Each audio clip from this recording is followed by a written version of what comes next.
Additional charges looming. Prosecutors heavily hint the case against Mayor Adams may expand, adding allegations to the federal indictment. Today, City Council Minority Leader Joe Borelli goes on the record.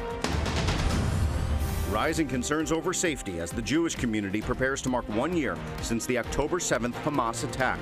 NYPD Chief John Schell explains the police department's plan to keep New Yorkers safe.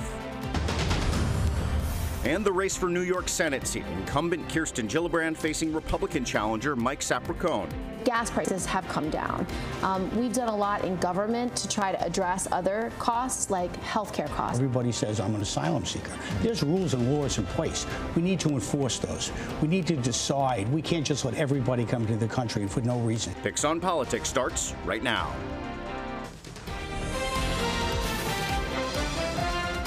This is Picks on Politics. Welcome to Picks on Politics. I'm Henry Rossoff in for Dan Manarino. Our big story this week, federal prosecutors say they might bring additional charges against Mayor Eric Adams and indictments of more people in the corruption case against him. This comes after he was indicted for allegedly accepting bribes and illegal campaign contributions from foreign nationals. Prosecutors say he accepted about $100,000 worth of travel benefits from Turkish officials, trips that were mostly taken while he was still Brooklyn Borough president. He has pleaded not guilty to all charges. High-level officials in the Adams administration, also under the microscope of federal investigators, have continued to resign, the most recent of which were Tim Pearson, who served as a senior advisor on public safety to the mayor, and schools chancellor David Banks. He pushed up his retirement date from the end of the year to mid-October. He says this was at the mayor's request. Today, New York City Council Minority Leader Joe Borelli is going on the record to talk about the latest fallout with the mayor's indictment.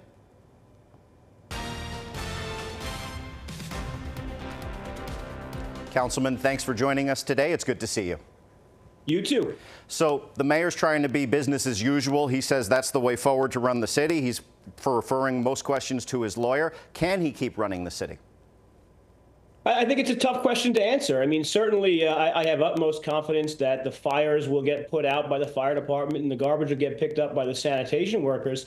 I think the real question for him is whether he has the political capital to do any of his signature policy proposals. Does he have the political capital to get some priorities done in next year's budget? That's really where you're going to see him face a challenge. In the city of Yes, it might be on life support at this point. It was always going to be a controversial proposal.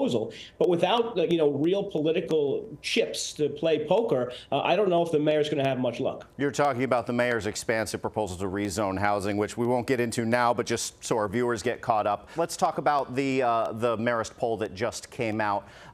It said that about 2/3 of New Yorkers, a little more than 2/3, want the mayor to resign, and that if he doesn't, about 2/3 also want the governor to remove him. So is it time for him to resign, or is it time for the governor to act? Yeah, those are certainly not good poll numbers for the mayor, and as a Marist alum, I would never doubt their veracity. Unfortunately, though, those voters are going to have their say. If he chooses not to resign, he's going to run again in June, and those folks can vote for him or against him. I just am not one of those people who regularly calls on people to resign based on the accusations of the Department of Justice. We've seen them act in a partisan manner before. We've seen some convictions from the U.S. Attorney's Southern District get overturned in the Cuomo administration, for example. So the mere fact that someone's accused of something, I won't demand they resign or not stand for office again. Ultimately, again, all those voters are going to have their say in June in the Democratic primary and then November in the general election. So let's talk about those voters. You have previously said that if the mayor resigns or is forced out, you would throw your hat into the ring so that this conversation didn't get dragged to the left, in your words. Is that still your intention?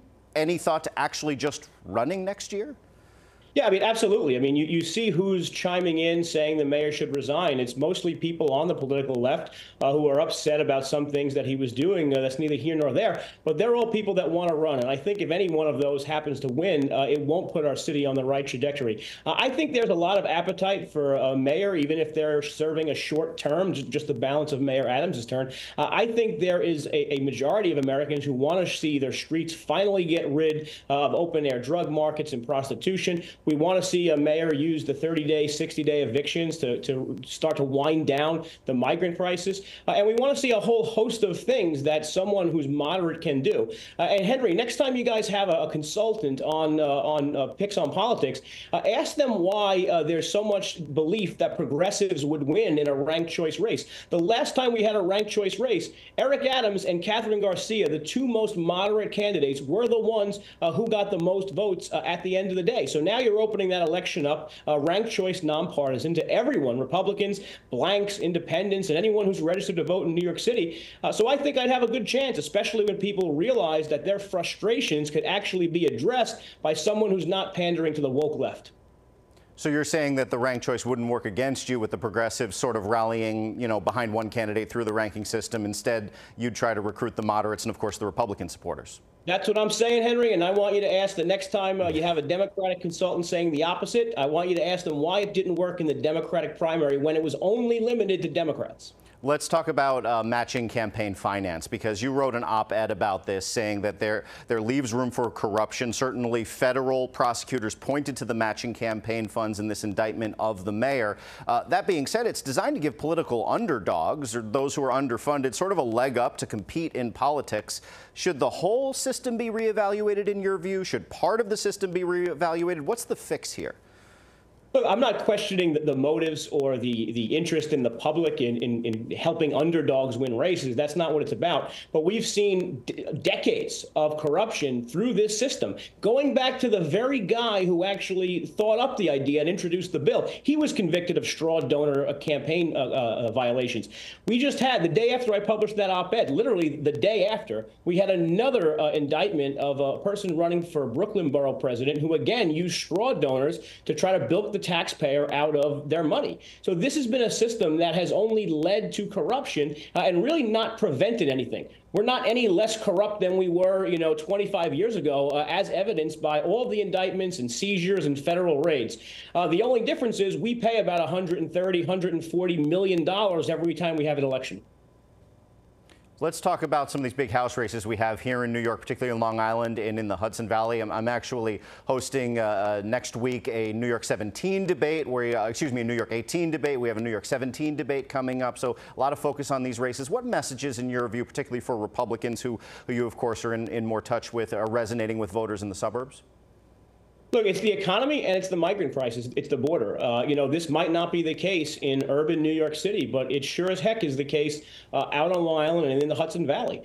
We see people like Mike Lawler, who many have discounted over the last 2 years. He's actually leading in most of the polls. On Long Island, President Trump's not unpopular, if you haven't noticed, on Long Island. He so campaigned in other there, of parts course. of the state, where he might be dragging some candidates down in the city, that's not the case in Long Island.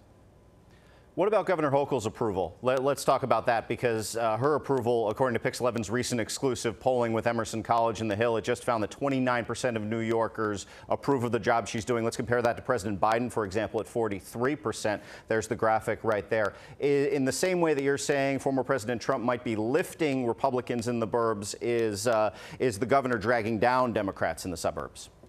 Yeah, and I think we saw that as part of the fallout from the governor's race 2 years ago, where Lee Zeldin narrowly lost to her. That was a race no one even thought Lee Zeldin had any chance. And yet it was in these, specifically the swing battleground districts of Long Island and the Hudson Valley, where Republicans picked up speed.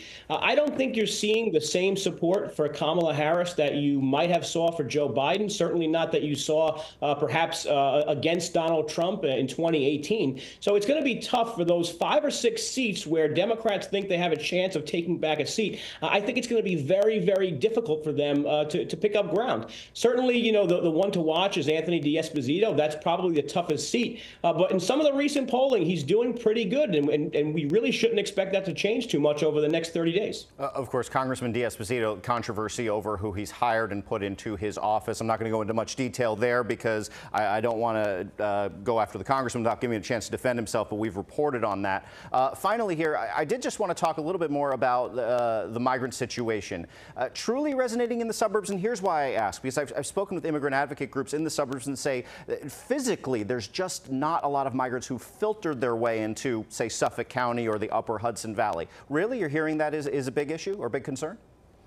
Yeah, I mean, number one, it's a biggest issue nationally. I mean, certainly in every single poll you see about swing states and swing districts, immigration is right up there with the economy and what's driving people's likelihood of voting. So that doesn't just not exist because it's Long Island, for argument's sake. And when you factor in the idea that just about every household in Long Island, or a large percentage of them, have at least one member who's commuting to work in Manhattan or Brooklyn or somewhere in between, it's not as though these suburban counties are living in isolation from New York City. They are part and parcel to its environment. You have something like 1.2 million people visiting Manhattan every day for work. Those are folks that are coming in from the suburban counties who are encountering the sort of open-air street crime that we feared back in the 80s and 90s. And I'm not a hyperbolist. You know, I'm not going to say that this is as bad as it was in 1985 or so, but it is a marked difference than it was just a few years ago in 2016 and 2017 when our city really hit a peak. Councilman, thank you very much for spending some time with us, both to talk about the mayor, to chop up the House races. Always good to chat with you. You too, Henry. It's almost October 7th. That would be the one-year mark since the terror attack on Israel. And there are concerns here in the city. Tension is building between Jewish New Yorkers who plan to mark the day and pro-Palestinian protesters who plan to, quote, flood the streets. Up next, hear from the NYPD's and their plan to keep everyone safe.